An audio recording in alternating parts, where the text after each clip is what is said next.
Welcome to the Family Life Blended podcast. I'm Ron Deal. We help blended families and the kids in them pursue the relationships that matter most. Yeah, we want the next generation to experience love and emotional safety in their home, so they are more likely to trust God with their lives, and so they carry blessings into adulthood. More on that in just a few moments. Two quick announcements before we jump into our conversation. There are more and more virtual groups being offered online regarding blended family living. You don't have to do this alone anymore. There may not be something near you or in your church, but you don't have to do it alone anymore. Study my Smart Step Family video curriculum or other resources from the convenience of your home. Search for groups with our online map. And of course, you can find in-person groups and my speaking events there as well. The show notes will get you connected to all of that, so take a quick look. We just wrapped our annual 2-day equipping event for leaders. It's called the Summit on Step Family Ministry. If you missed that training event this year, it was in Nashville. You can get the all-access digital pass and get the training on your own time. How does that sound? By the way, that digital pass includes contents from previous summits. So check it out in the show notes. You know, a frequent question that we get here at Family Life Blended is, what are the resources available for children? Well, we're going to talk about one of those today. Summer Butler is a stepmom. She's an author, a speaker, and coach who specializes in working with blended families. She's taken my Smart Step Family Therapy training. She's the author of Blended, Aligning the Hierarchy of Heart and Home, which we talked about, by the way, on episode number 81. It's called Bonus Moms. If you haven't listened to that, look it up. And she's now released a book for tweens, kids in complex family situations. The book is called Blended, Navigating Life Between Two Homes.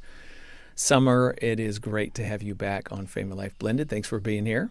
Thank you so much for having me, supporting this resource. Yes. Training. Yeah. I'm excited about it. Yeah.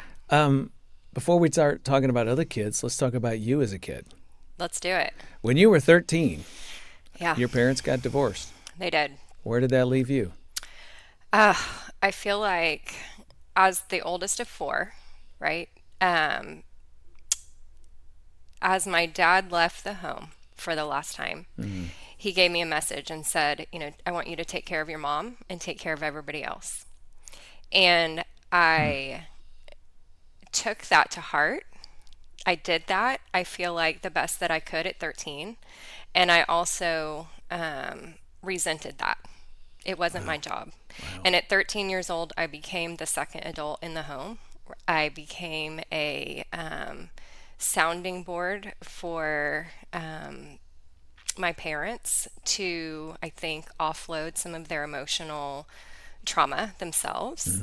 I carried the weight of their emotional baggage for a lot of years in my life. And I had so much built up, I think trauma is the right word. And as I stepped into a step family later on in my life, not thinking I ever would, I never wanted to, right? But that's how the cards fell.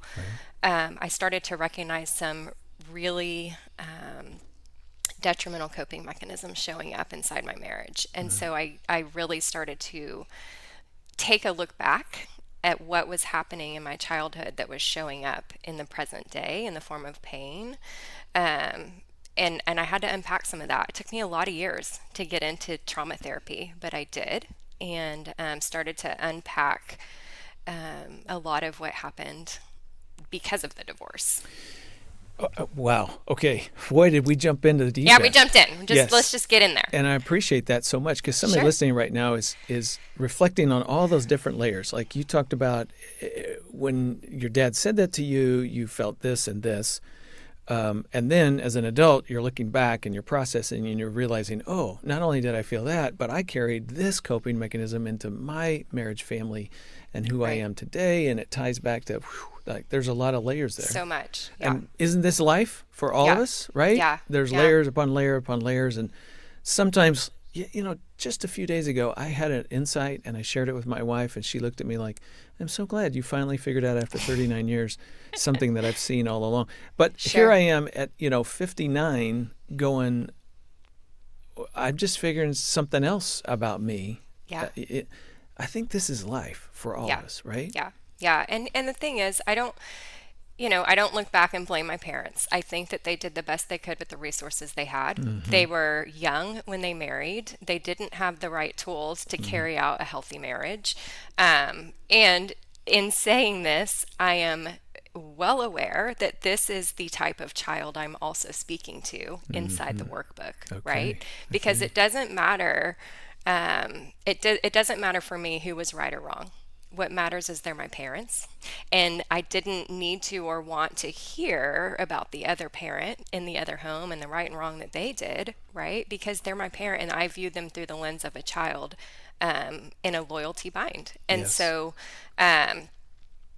in writing the workbook, I found myself not just working with children, but almost addressing my inner child and Yeah. speaking to that little girl self that Yeah. continued to show up. Yes. Yeah. And I just want to mention you're going to be talking to other parents and their reflections on their childhood, even as they're mindful of their own child in this present life. Like, again, Absolutely. all the layers come together. I got to ask you one question. I Yeah. know we're going to unpack here in a little bit. We'll get into some of the things in your book about emotions and children. But you said, when my dad said that to me, I can't remember the first word, but you felt like you carried it. There was Yeah. some affirmation in there. There was oh, Dad's entrusting this to me. There was something there that was positive. Is that the right word? But then you also felt resentment. Yeah. Talk about those two things and how that worked for you. Yeah. I think the best thing that I've learned, even recently, Ron, like we recently moved. I would say a big move. It's 2 hours away, right? And I've wrestled with this change, and I'm like, okay, I've never. First of all, change triggers trauma for me. I don't Okay. love that, but I'm aware of it. But one of the greatest things I've kind of reminded myself over the past 2 weeks is two things can be true at the same time. So this can be hard, but I know that it's good. I can be struggling but still have peace. So back when I think back to that moment of when my dad left, like it is not my job to be responsible for my mom. It's not my job to be responsible for my siblings because of a mistake he made, right? Because of mistakes they both made in their marriage.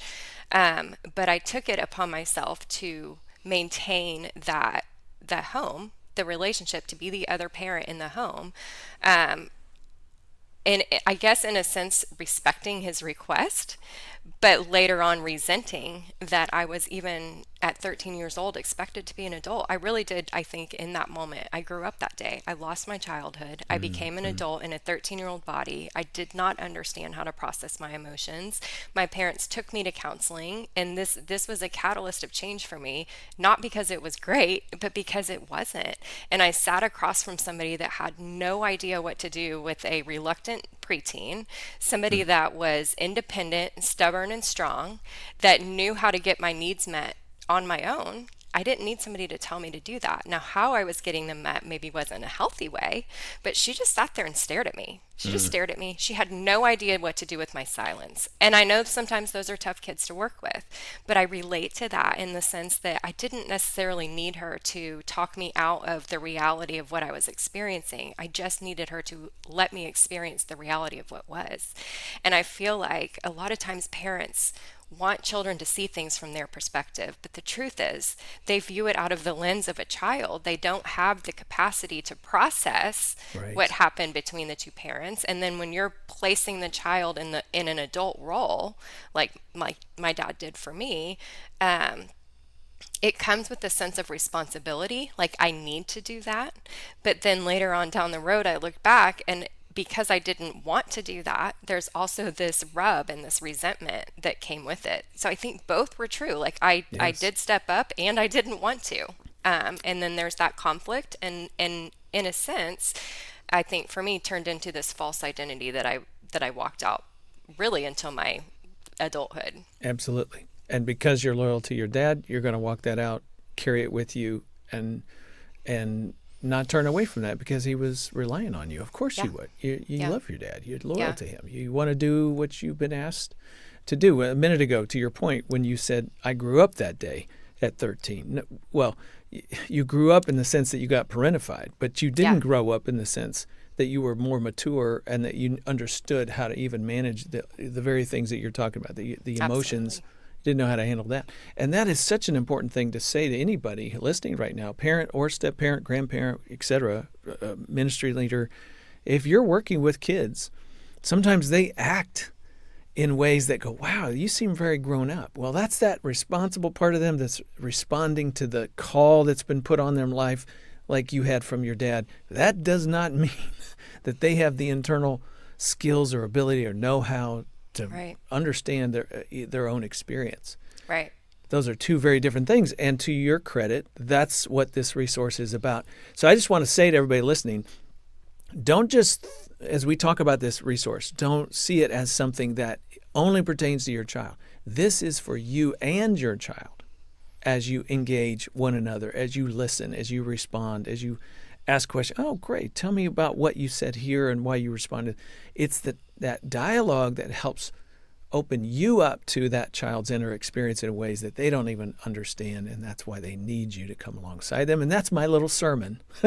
No, it's great. And that's so I wrote this kind of with that in mind too, right? With the parent or step parent or counselor or group leader or ministry leader in mind. Um, yes, it's for the child. And yes, it's to tap into, some of the things that they're wondering about. How do I navigate communication? What are these new family roles? What should new boundaries look like? How can I say what I feel and what I need at the same time in a Yeah. respectful way?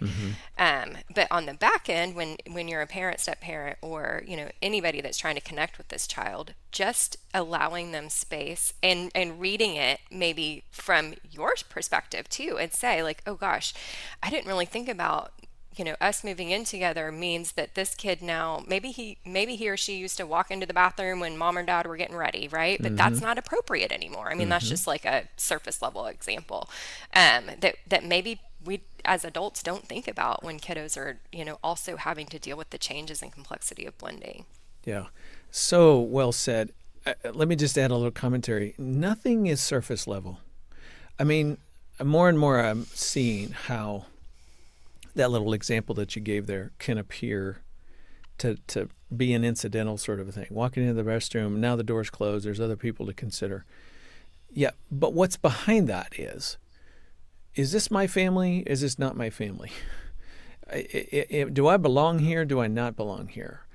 In what way do you belong in my life now that you occupy this space and I can't enter into those spaces like I used to be able to? The rules have changed because new people are here. So what does that mean for me? Where does that put me? Like everything has meaning that goes well beyond what we see. And sometimes we just, as parents, just got to slow down enough to see it from their point of view. Okay, so let me just remind our listener and viewers, this workbook is called Blended, Navigating Life Between Two Homes, but there's lots of layers within that. It's not just about the between home stuff. It's about the child's inner world and experiences we've already begun to discuss. Say a little something about the format, the age of kids that it's appropriate for, and the fact that it's a workbook. It has some prompts and some activities that get kids drawing or writing or engaging with their Yeah. family story. Talk around why you set it up that way. Yeah, so after a couple seasons of leading divorce care for kids, which I highly recommend for children that have been affected by divorce, after leading that a couple times, I tend to always look at the deficit. And I say that to say there were so few kids utilizing the resource in my group, that I just started to question why. And the truth is, kids can't control whether they come to church or not. That's not in their Yes, control. that's right. And so maybe you have one believing family and the other one's not, right? And maybe you've got neither family is a believing family. Divorce Care for Kids is a Christian-based curriculum, and the research out there shows that, I mean, it's astronomical the amount of kids that are not churched in our society. And so I started to think like, okay, so they're not getting introduced to divorce care for kids, and after divorce care for kids, what is available? Is there anything for kiddos? Because a lot of times we're seeing, okay, the divorce care part has been kind of skipped over. Like we've just gotten into a new relationship pretty quick. The kids are just kind of drug along with it. So is there any resource out there for kiddos that have kind of surpassed the divorce? Now we're blending or living together or just kind of merging families and not really knowing, the effect on others. And I kind of pulled from that, plus a lot of the topics that kids in divorce care were bringing to group and kids in my coaching practice were bringing. And I thought, like, okay, if I can put together a workbook, there's 12 chapters. These are kind of the hot topics that I feel like kiddos either do not get addressed or have pop up later as symptoms to a greater problem that I'm seeing in coaching. Because a lot of times I'll get the referrals after the behaviors are out of control. Well, what I know is every behavior meets a need. So I want to dig into what need it is that they're trying to meet through their behavior. And what I'm thankful to be able to do through the kiddos' perspective is look at the family dynamics as a whole. And so these are things, the topics, understanding blended families, just basically introducing, like, what is a blended family? They're going to hear this. What does that mean to them? What are some of the feelings and emotions that you've had pop up because you're in a blended family, because of divorce? And we just break down topics, 12 different chapters. Okay. And there's worksheets in between each chapter that the kiddos can work through. And share at the end. At the end of each chapter, there's a journaling prompt. It's either a drawing. I try to make it fun, ages 8 to 12, but I've done it with kiddos as young as 6. And to be honest, it was also created out of a resource for my own coaching. I was doing a lot of this already. So I thought, okay, the difference between coaching and counseling, and I can hush and let you jump in if I'm going too far, but the coaching and I don't necessarily need double consent for coaching. And what I've recognized is that there's a lot of families where one home's not willing to consent and the other home is. Well, what happens if there is a double consent? Like, what if it needs a double consent and the parents can't bring the kiddos to coaching? Well, there's no rule on buying a book and working through a workbook with therapeutic type exercises with your kiddo inside the home that the other home doesn't necessarily. If they don't agree, that's okay. Yeah. Let me just explain to our listener viewer, double consent. She's talking about when a child's living between two homes, getting consent of both biological parents. Sometimes it's easy to get one biological parent who has the ability by law in their state, depending on what the requirements are. They can give permission to a counselor working with their child. Sometimes it takes double consent. And if the other parent's not motivated or doesn't feel like it's the right thing to do, now the child, is not getting any treatment. So in other words, you found a way to make something available to people that's easy, they can do on their own. How do you imagine parents engaging with kids as they go through the workbook? I think it is written so that kids can do it on their own. It's simple, it's self-explanatory. If they are wanting to keep some of this private, I think that I wanted to, in the pages of this workbook, let them feel seen and known and heard. And have a place to kind of write down their own thoughts. If a parent, step parent, therapist, school counselor, if they're wanting to connect with the kiddo, it could be you just take 1 or 2 exercises or that final journaling prompt. I also have written a parent guide that you can purchase, a PDF parent guide that goes chapter by chapter with questions. Like, here's what your kiddo is going to be reading about in chapter 1, understanding blended families. Here's some prompting questions that you can ask that won't solicit yes or no answers, but we'll really kind of dig into, like, how are you feeling about your blended family? Like, what would a new relationship look like, with your stepfamily, your stepmom or stepdad or whatever. Anyways, it's broken down by chapter and topic, and it really gives parents an easy go-to to ask some of these questions about what they're experiencing in the workbook. And there's a counselor guide as well. So if you want to lead groups, or if you're just working one-on-one, and more and better than anybody that not every therapist is stepfamily aware and stepfamily trained. And sometimes I think a lot of the struggle becomes the step-family dynamic, and when a therapist isn't trained, that's okay, but this is a resource that they can use to help dig into that with the kiddos. Summer, I've always said that anytime parents, step-parents can give kids in blended families a voice, they need to try to do that, in part because Kids don't get a voice around the really big decisions that happen to their life.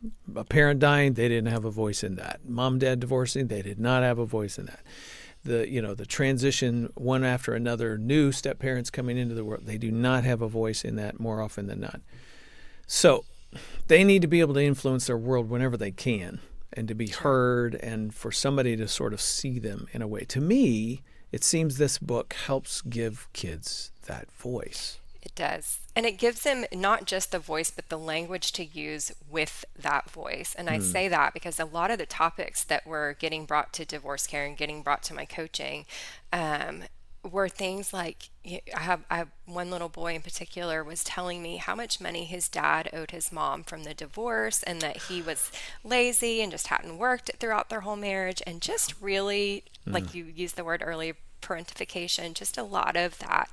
And so helping him understand, that it is not his responsibility to take care of his mother emotionally, and giving him language. So a lot of times, we want to have healthy step family dynamics and not put children in the middle. That happens. Yeah. But from a child's perspective, right? So if we can't coach the parents not to do that, how can I coach the kid to take himself out of the middle? How can I do that? Well, that language sounds like, hey, gosh, that sounds like something I would like for you to take to dad instead of me. Yeah. And walk away. Pause for a second. Yeah. Because this is so important. Yeah. And if you're listening and watching and you're thinking, wait, I don't get it. Why is it such a big deal to help a kid with this little triangulation he has? Okay, first of all, let's just back up and say, Mom didn't sit down one day and say, you know what? I'm going to burden my child with a whole lot of information that is not his to carry. Right. But I'm going to lay it on him and then have him walk around telling other people what a bad person his dad is. That's not what Mom did. I will say there are those people in the world, and maybe 2 out of 100 really do have that intentionality. Sure. In what they do. I'm not talking about those people. I'm talking about the other 98% that just are going through life. Maybe they're talking out loud. Maybe they're talking to a friend on the phone and they just don't even realize their child is. Whatever that is, this stuff is coming out enough that the child is receiving it and hearing it. And you are placing a massive burden on your child. That is not kid business. That is adult business, and it needs to stay parent adult business. But when it happens, how do we help a child maybe relieve them of some of that burden of responsibility? And I want to go back to what you just said, workbook, giving them words and empowering a child to be able to say, I'm not so sure that's mine. Yeah. First of all, let me just say, 5-year-olds they're not gonna be able to do that. I mean, we're talking about little older kids. But the fact that you give it to a child empowers them to realize that they can actually say in a kind and respectful way, I don't want to do that. Yeah. I don't want to be your pawn or soldier in this big war. I'd really rather not play that role. To empower a child to have that level of voice is really, really liberating. I agree. And I think healing for them, and this isn't just a skill that they need inside their family. This is a skill they need for life. Mm-hmm. And so, and you look at the world that they're living in today, right? They're going to be put in situations where they need to say, hey, that's not okay with me. I'm going to choose to step away. And you can do that, short, sweet, and respectful. And unfortunately, I think step families offer a lot of opportunity for kiddos to use these skills inside the home. And nuclear families too, but the complexities of the step families. So giving them not just the voice, but the language, and letting them understand, okay, you know what are boundaries? What are verbal boundaries? What are emotional boundaries? What are physical boundaries? What are these things now that I'm having to navigate? For me at 13 years old, and I didn't have the skill set I need, and so I moved into survival. Like, that's what we do. Mm-hmm. So what I'm doing is trying to work backwards from and prevent them from moving into survival, giving them the skills they need to have basic life skills and emotionally regulate in moments that are chaotic and crisis. And to be honest, and this is like, I totally agree that it's not always the parent's intent, but they're so wrapped up in their own just stress of life, that the children tend to fall at the wayside, and the realization that they also are walking out a perception, they're also walking out the reality of what's happening on a different level. They kind of just get lost in the transition. And this book, even just handing it to them, I think says, hey, you're seen. Yeah. I get it. This is hard. There's some things you're going to have to navigate that I hate you're having to do this so soon. But here's what I know. You're going to feel loyal to mom and dad. Does that mean you can't like anybody else? No, but that's a normal feeling. It's normal to feel loyal. It's normal. It's normal to feel, even if we look at families that have broken up for like parents are in jail, or the loyalty bond is still going to be there. And that's okay. You can feel love and like for people at the same time, people that we're bringing inside the home, but just letting them take their time, and to your point, like writing it on the back end for the parent as well, having them read that and say, oh gosh, maybe I need to slow down a minute and understand this little kiddo is having their own experience, much like I am, but maybe just in a different reality. Exactly. Let's Yeah. shift a little bit and talk a Sure. little bit about the role of faith in this journey. Yeah. What role can faith have for kids, and how do you see parents sharing in that? Yeah. Because I know that's an element in the workbook. Yeah, it is. It is really the undertow of all the work that I do. For this workbook in particular, it's not necessarily pushed into the Christian audience, but into the world as a whole, with Christian truths embedded into it. And I say that when we're looking at the feelings and communications chapter, I'm really pulling a lot from your restoration coaching model there for the kiddos. And so we want to teach them, first of all, how they feel, how they're coping with those feelings. Like, what does that look like? And where are you leaning to cope? And then what are the outcomes of that? And what truth are you believing about yourself that may or may not be true? Yeah. So we really want to pluck out some of the mistruths or false identities that they're holding on to, so that we can plug in God's truth. You are seen, you are loved, you are known, you have a voice, you matter. And some of those God truths are planted into that chapter for them to, pull out the roots of the weeds that have maybe been planted in their life and replant some of the good seeds that can grow good fruit. I think it starts there. Yeah, I have to say, I caught this section, and I was so pleased to see it. I really knew you was. would be. Yeah. I thought of you writing it. For anybody who's read The Mindful Marriage, Yeah. The principles that you get there Yep. as an adult are planted within this resource as well. Yeah. So that processing emotion, and like you said, reorienting around truth rather than Yep. pain, is not just good for parents. It's really good for kids. Let's just sort of, what are some of those big emotions that you imagine or know from your own life experience and the folks you've worked with? What are some of those big emotion pain points? Well, let's just call them that, for kids. We've already sort of hit on some of them, the feeling the pinch between two different households and the expectations of that, the burden for you of having to take care of other people Sure. because you were handed that mandate from your dads. What are some of the other pain points you think of? The thing that I think different from what our training, when we went through this, right? We started with the feelings.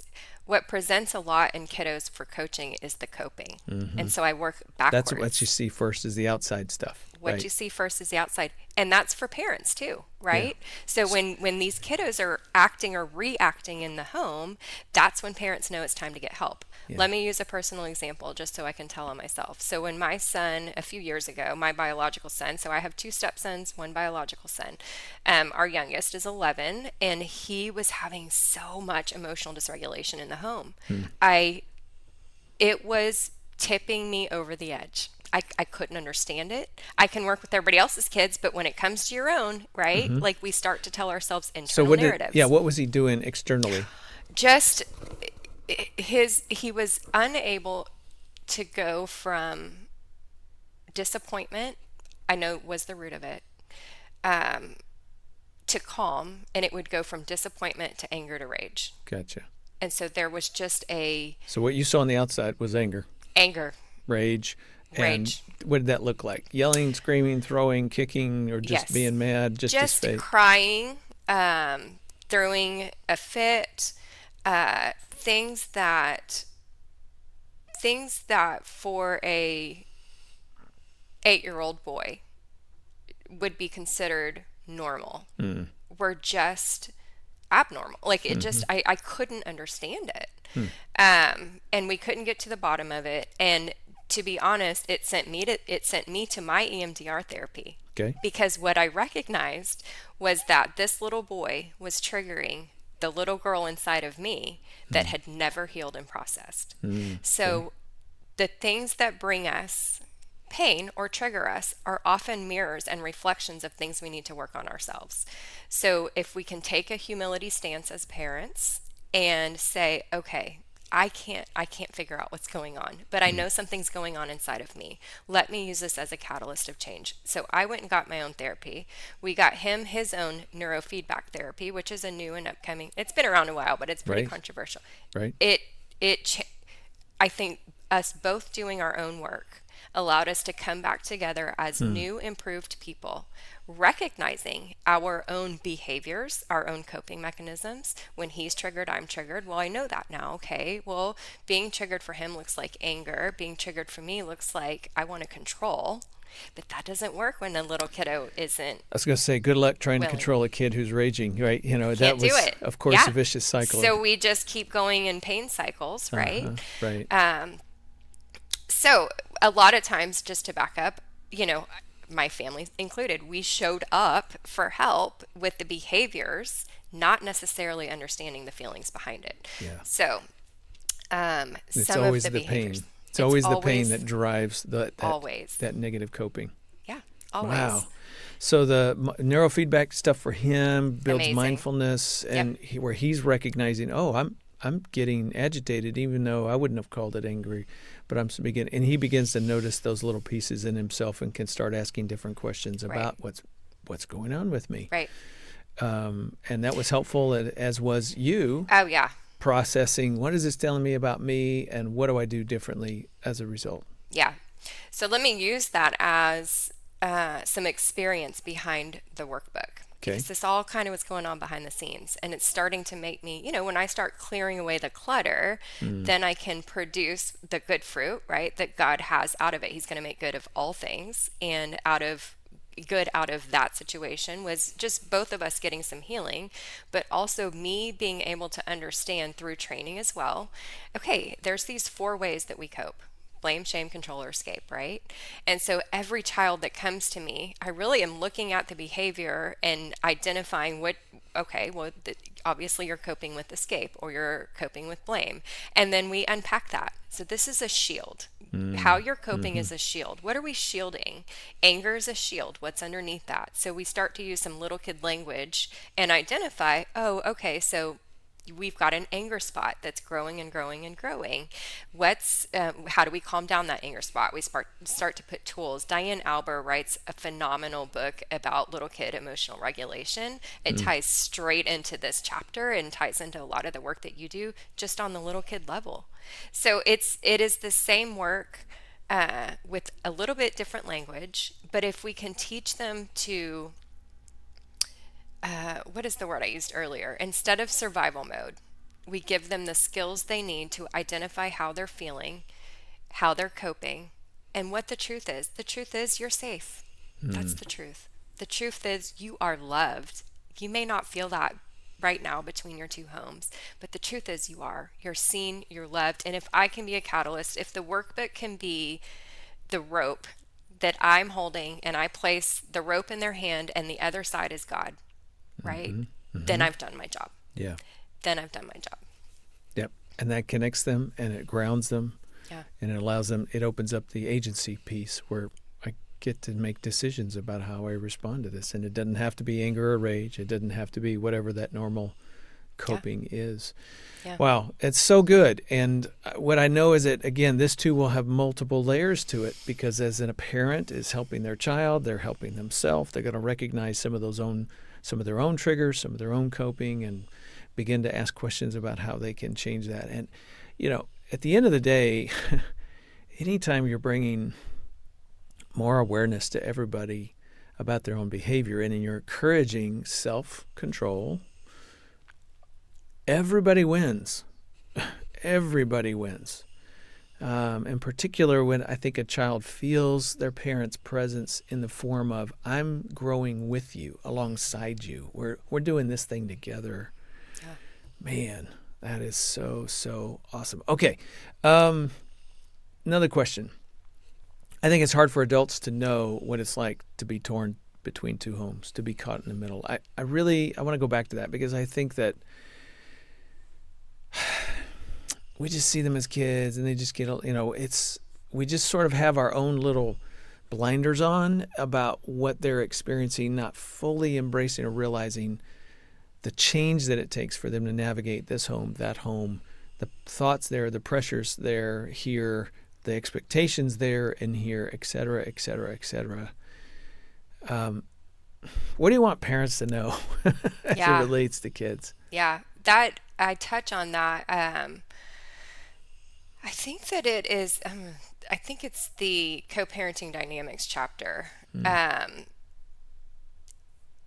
And teaching kids, what do you do when you have two completely separate sets of rules? What if you have a cell phone at mom's house but not at dad's? What if, for our teens, what if you can drink at mom's house but you can't drink at dad's? What if you have a curfew at mom's but not a curfew at dad's, right? Like, these kids are not just navigating two homes, but a lot of times two very, very different sets of rules. So what do you do with that? And the kids are, like you said, kind of caught in the middle. So I think a lot of parents come to me and just feel powerless over that aspect of having two homes. And what do we do with the kids? How do we implement what we find to be good family values when they're not being encouraged over here? And while I understand the struggle with that, we can only control what we have in our capacity to control, which is our own home. But for the kids, again, this book helps empower them. So we first want to help them inform themselves. So make a list. What are the difference? For the younger kids, maybe bedtime's different. What time is bedtime at mom's? What time is bedtime at dad's? Like, what are the rules around social media? What are the rules around phones? What are the rules around TV? And they actually list that out. And then it talks about, like, how can you maybe, or I've talked about this in coaching with kids, because this is a big one. How can the kids start to choose what feels best for them, not necessarily what feels best? Oh, well, I want to play video games all day at mom's house or dad's house or whatever. But if we look at balance and teach them balance, like, why do you think mom's rules are these? Well, why do you think dad's rules are these? And deep down inside, let's think about what are the feelings you have after you've played video games all day long? What are the feelings where you have rules and regulations about it? And believe it or not, kids want set structure and discipline.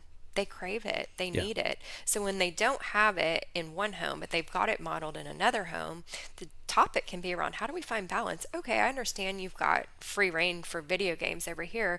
What would maybe 2 hours look like instead of 12? Could you maybe drive that? Like, you have the power to do that. You have the control over your own self in a situation where there is no rules. So it's almost like you've taught before, Ron, like we're almost teaching kids how to go out into a world that has evil and the world around it.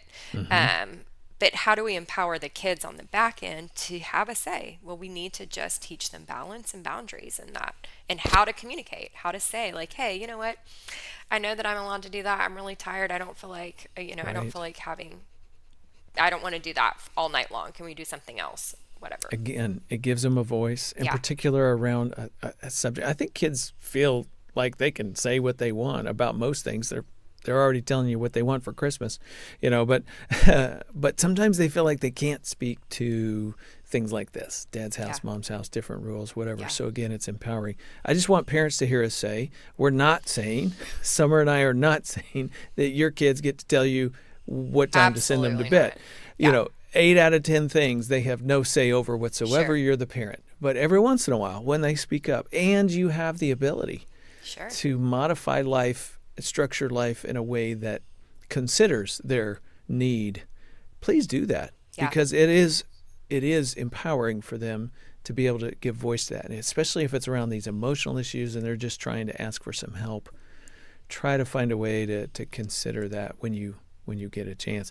Speaking of rules in dad's house, mom's house, things being different, I'm thinking about the holidays coming up, right? So we got all the traditions that are different, and navigating space and how we do Christmas there or here.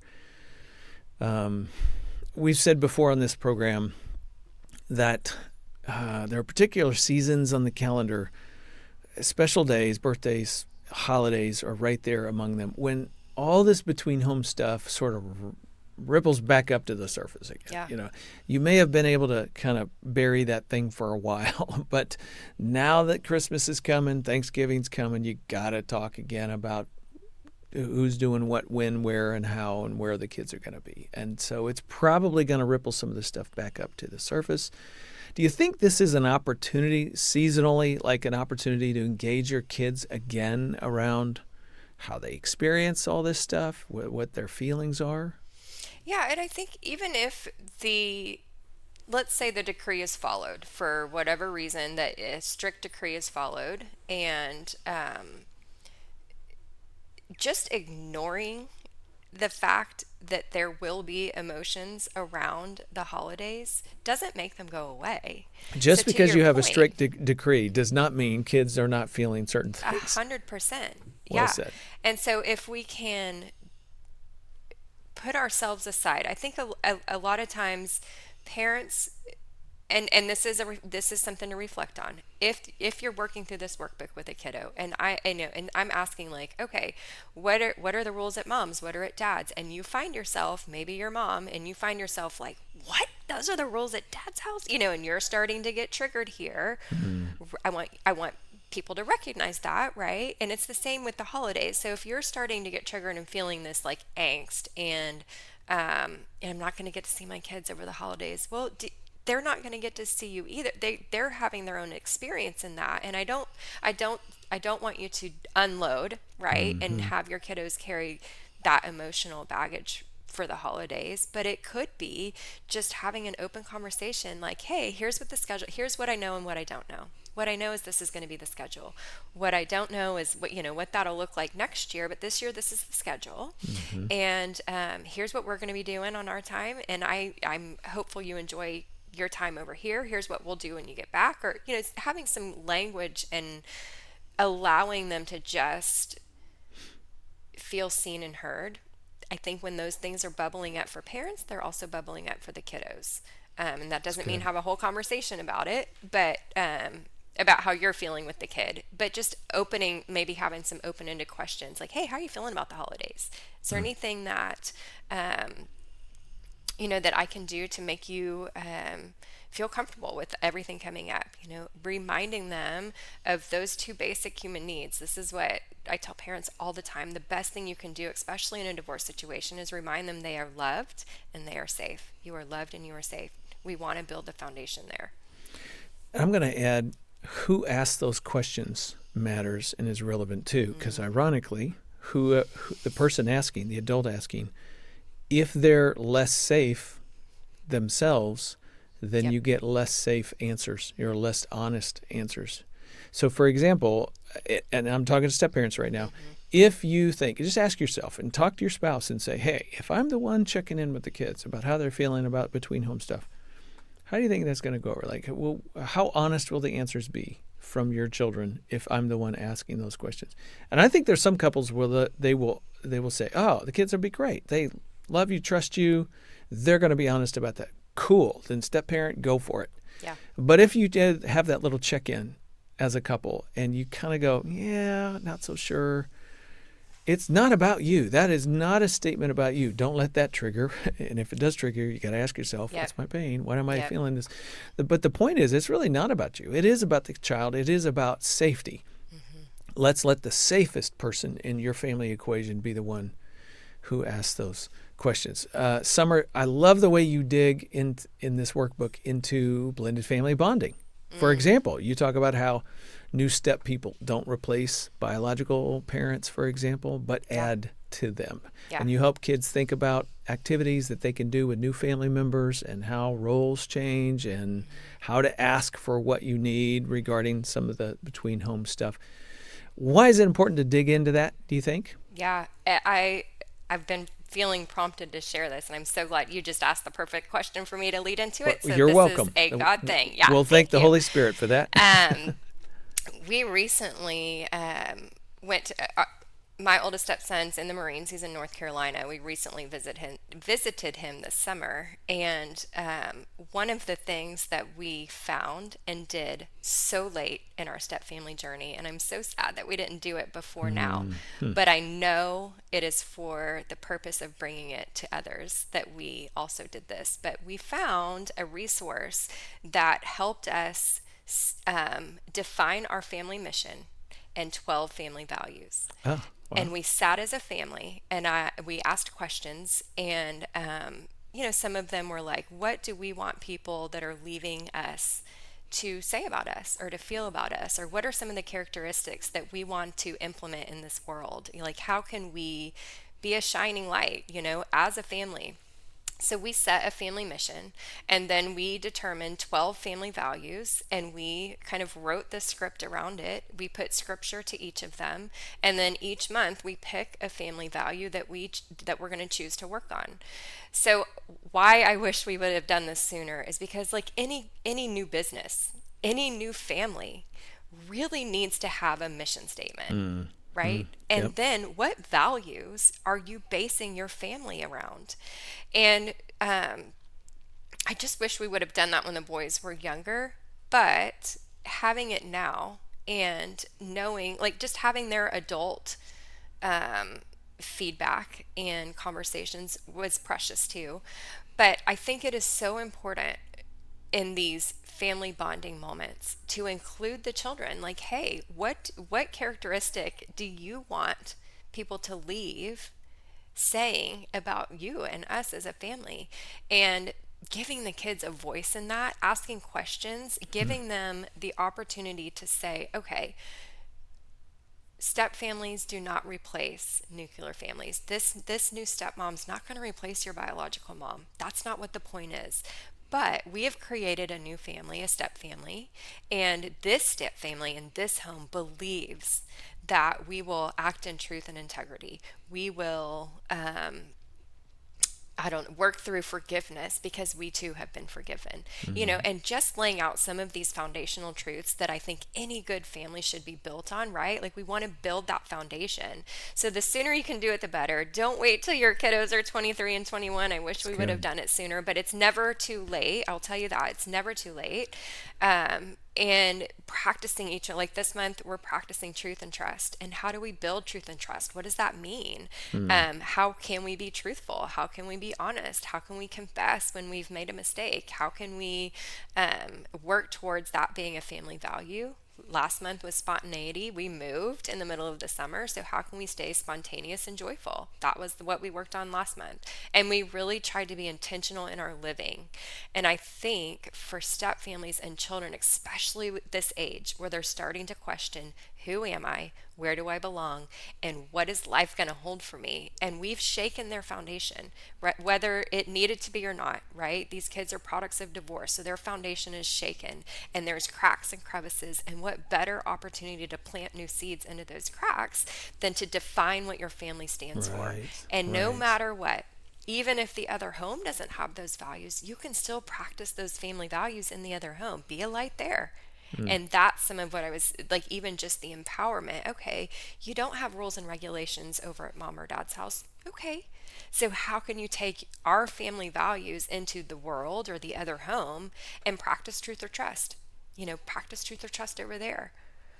So it was really such good. a great exercise. It was so, I just love it. I love that the kids were able to pour it in and also practice it. I love the scaffolding for this is how we're going to do life. The meta message to me is what's so beautiful, and it's to say this is who we are. This is our family. We're defining our identity as a family unit, which is the biggest task of blended family living, is figuring out your family identity. Absolutely. And you're saying you all belong as a part of this family crest, or however you refer to that, mission statement, and that draws people in. It's great. Yeah. Okay, last question. So, pull back. What message do you hope every child walks away with after engaging this workbook? Yeah, absolutely. I am so hopeful that they feel seen and valid and loved and cared for, and that they are not alone. I know because I have felt lonely in it and that nobody else understood. And my hope is that the words throughout the workbook show them that somebody else has walked this out, and that somebody else is circling back around to help her little girl self in you, through you, with you. And that you are so loved, and that you have a purpose, that you were created on purpose. And even though you may not feel that at all times, that is the truth. And the truth truly will set you free. And that's kind of the underlying message in each and every chapter. The book is Blended, Navigating Life Between Two Homes. Check the show notes for a link to get a copy. Summer, thank you so much for being with me. Thanks for having me. God bless. You too. If you, the listener, want to know more from Summer, listen to episode 81. It's about being a bonus mom. It's really good. If you haven't subscribed to our podcast, either the audio version or the YouTube version, it's your choice. We would love for you to do that so you don't miss a episode coming up. And if you don't mind, leave a review or a rating. That helps other people find us as well. FamilyLife is a donor-supported ministry. We can't do this without you. So if you'd like to maybe pay it forward, the show notes will link you to a page that ensures your donation goes straight to our department at FamilyLife Blended. Now, if you're a therapist, a coach, or a ministry leader, my virtual Smart Step Family Therapy training is coming up again in just a couple of months.